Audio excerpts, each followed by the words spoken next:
तेजस्वी यादव पर अगर मुकदमा शुरू हो जाता है, जेल चले जाएंगे तो अयोग्यता वैसे ही हो जाएगी, अयोग्य घोषित हो जाएंगे, तो इस्तीफा देना पड़ेगा। तो फिर यह रहेगा कि नीतीश बाबू कहां जाए। तो नीतीश बाबू की नजदीकियां एक बार फिर से बीजेपी के साथ बन रही है। और अगर दो में से अगर ये तीसरा राज्य, मैं बिहार का भी जिक्र कर लूं, इस राज्य में भी बीजेपी की सरकार बन गई तो फिर समझ लीजिए कि 24 का चुनाव भारतीय जनता पार्टी बहुत आसानी से यहाँ पर सीधे तौर पर योगी आदित्यनाथ को टक्कर दें, क्योंकि यहाँ पर 2024 का चुनाव नजदीक है। अगर ऐसे में अगर अपनी मजबूती को दिखाना है तो दोनों को एक साथ आना पड़ेगा, क्योंकि दोनों की विचारधारा एक ही है। दोनों ही यहाँ पर पिछड़े वर्ग को लेकर आगे बढ़ते हैं, उनके विकास के लिए काम करते हैं। तो ऐसे में यहाँ पर चंद्रशेखर आजाद अगर मायावती के साथ मिलेंगे तो सीधे तौर पर उत्तर प्रदेश में बहुत बड़ा बदलाव और योगी आदित्यनाथ के लिए मुश्किलें खड़ा करता हुआ नजर आएगा।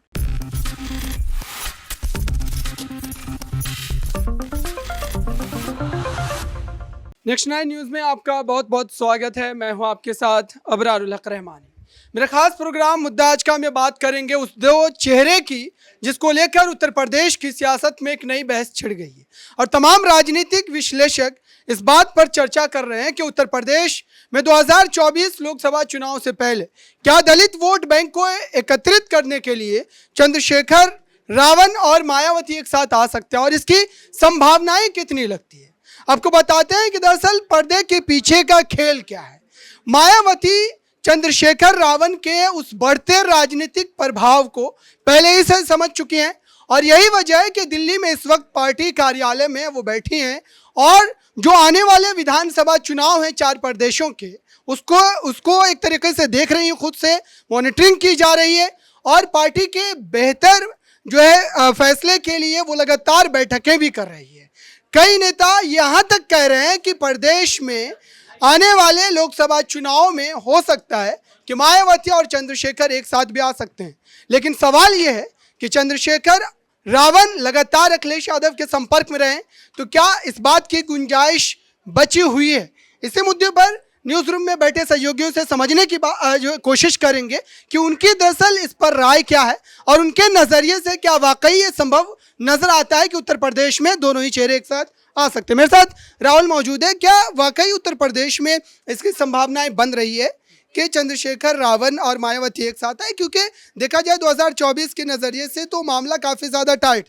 जी देखिए, 2024 के लोकसभा चुनाव से पहले अगर हम देखते हैं तो विपक्षी पार्टियों की एक बड़ी बैठक पटना में होती है। इस बैठक में हालांकि मायावती मौजूद नहीं थी, इस बैठक में हालांकि अखिलेश यादव मौजूद नहीं थे और सबसे बड़ी बात देखिए चंद्रशेखर का हम जिक्र कर लेते हैं। चंद्रशेखर आजाद, रावण, ये एक बड़ा नाम है, दलितों का एक बड़ा चेहरा है। ये उस वक्त ज्यादा चर्चा में थे जब उत्तर प्रदेश में विधानसभा के चुनाव थे। हालांकि वो बात अलग है कि समाजवादी पार्टी से बात बन नहीं पाई तो गठबंधन नहीं हो पाया था, लेकिन देखा जाता है कि अभी हाल में उन पर जो हमला हुआ और उसके बाद लाइमलाइट में आते हैं, सीधे तौर पर चर्चाओं में बनते हैं। देखिए 2024 से पहले चंद्रशेखर आजाद, रावण एक जमीन को तलाश रहे हैं क्योंकि वोट बैंक उन्हें भी चाहिए और दलितों का एक बड़ा चेहरा माने जाते हैं। हालांकि चंद्रशेखर रावण को यह बात समझनी पड़ेगी कि दलित वोट बैंक इतनी आसानी से नहीं मिलेगा। इसके लिए अभी उन्हें बसपा सुप्रीमो मायावती से पीछे रहना पड़ेगा। बसपा सुप्रीमो मायावती जिनका हमेशा से दलितों के साथ वोट बैंक बहुत अच्छा रहा है और यही वजह है कि हम देख रहे हैं कि चंद्रशेखर आजाद रावण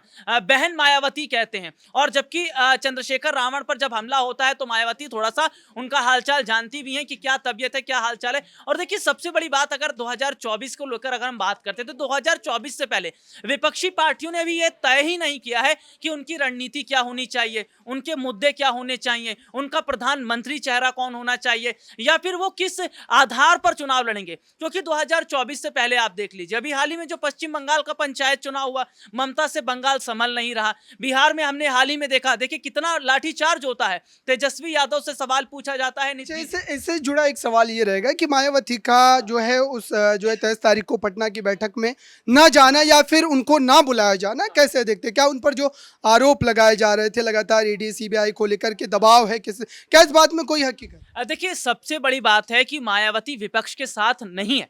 उन्होंने ये बात बहुत पहले इशारों में कह दी है क्योंकि मायावती उत्तर प्रदेश के विधानसभा चुनाव से ये बात जाहिर कर चुकी हैं कि वो पर्दे के पीछे यानी बैक सपोर्ट योगी आदित्यनाथ को कर रही हैं। क्योंकि यूपी के विधानसभा चुनाव को अगर आप बारीकी से देखते हैं तो उस वक्त हम देखते हैं कि अखिलेश यादव के जो कैंडिडेट थे अगर उनके कैंडिडेट को सबसे ज्यादा किसी ने बीट दिया तो वो मायावती के कैंडिडेट थे। और यूपी का विधानसभा चुनाव योगी आदित्यनाथ अकेले नहीं जीत पाते, भाजपा नहीं जीत पाती अगर मायावती का बैक सपोर्ट उन्हें नहीं मिलता। हालांकि ये देखा जा रहा है कि उत्तर प्रदेश में देखिए शिवपाल पर छापे पड़ जाते हैं, समाजवादी पार्टी के नेताओं पर छापे पड़ते हैं, लेकिन मायावती पर आंच नहीं आती है। तो ये वही वाली बात चल रही है कि आप हमारे साथ समर्थन दीजिए, हमको समर्थन दीजिए, कोई फिर दिक्कत वाली बात नहीं रहेगी। तो मुझे ऐसा लग रहा है कि मायावती 2024 के लोकसभा चुनाव से पहले भी बीजेपी के साथ उत्तर प्रदेश में लड़ेंगे। और देखिए 2024 से पहले 3 बड़े राज्य बहुत ज्यादा मायने रखते हैं। उत्तर प्रदेश जो कि लोकसभा सीटें 80 हैं वहां पर, महाराष्ट्र में हम चले आते हैं,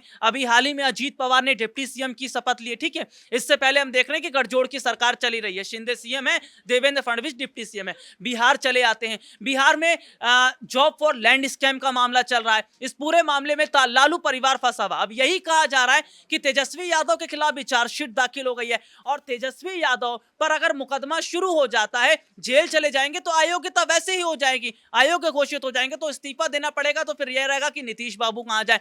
तो नीतीश बाबू की नजदीकियां एक बार फिर से बीजेपी के साथ बन रही है।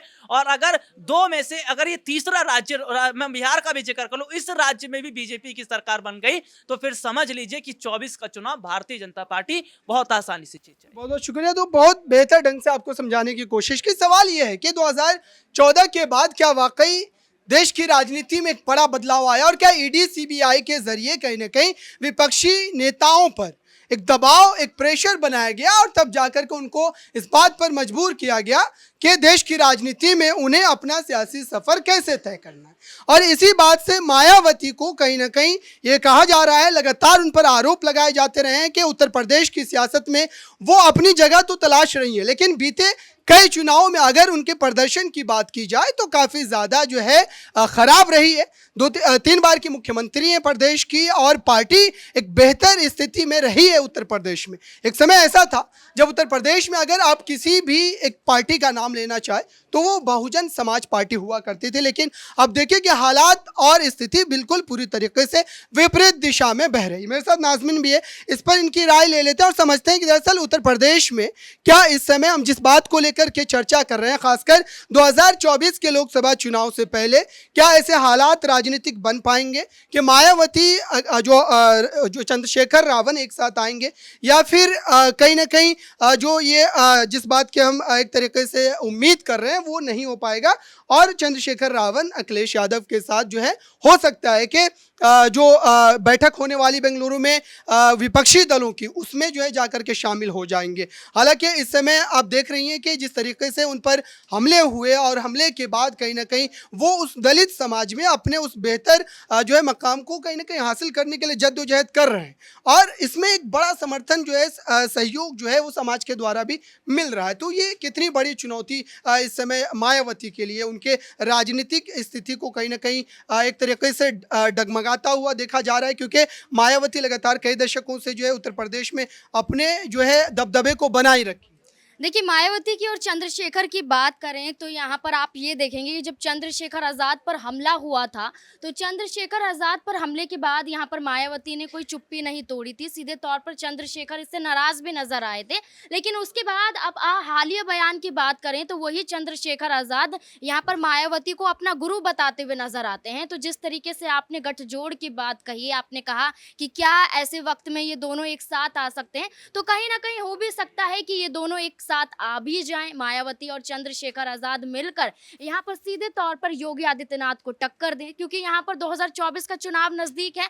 अगर ऐसे में अगर अपनी मजबूती को दिखाना है तो दोनों को एक साथ आना पड़ेगा, क्योंकि दोनों की विचारधारा एक ही है, दोनों ही यहाँ पर पिछड़े वर्ग को लेकर आगे बढ़ते हैं, उनके विकास के लिए काम करते हैं। तो ऐसे में यहाँ पर चंद्रशेखर आजाद अगर मायावती के साथ मिलेंगे तो सीधे तौर पर उत्तर प्रदेश में बहुत बड़ा बदलाव और योगी आदित्यनाथ के लिए मुश्किलें खड़ा करता हुआ नजर आएगा। बहुत बहुत शुक्रिया। तो ये एक तरीके से संभावनाएं हैं जिसको लेकर हम चर्चा कर रहे हैं, लेकिन अभी तक अगर देखा जाए तो आधिकारिक रूप से जो है ना तो मायावती और ना ही चंद्रशेखर ने इस बात की कभी घोषणा की वो एक साथ आ सकते हैं। लेकिन एक जो संभावनाएं राजनीति में लगातार लगाई जाती है, जिस तरीके से हमने बिहार में देखा, वहाँ पर विकासशील इंसान पार्टी के जो राष्ट्रीय अध्यक्ष हैं मुकेश सहनी, और साथ ही हिंदुस्तान अवामी मोर्चा के राष्ट्रीय अध्यक्ष जीतन राम मांझी, इन्होंने किस तरीके से पलटी मारी है और बिहार में जो महागठबंधन की सरकार चल रही थी उसके खिलाफ ये हो गए हैं। और लोकसभा चुनाव से ठीक पहले उनको जो सुरक्षा मुहैया करवाई गई है उससे भी ये तमाम मामले जो है जोड़ करके देखे जा रहे हैं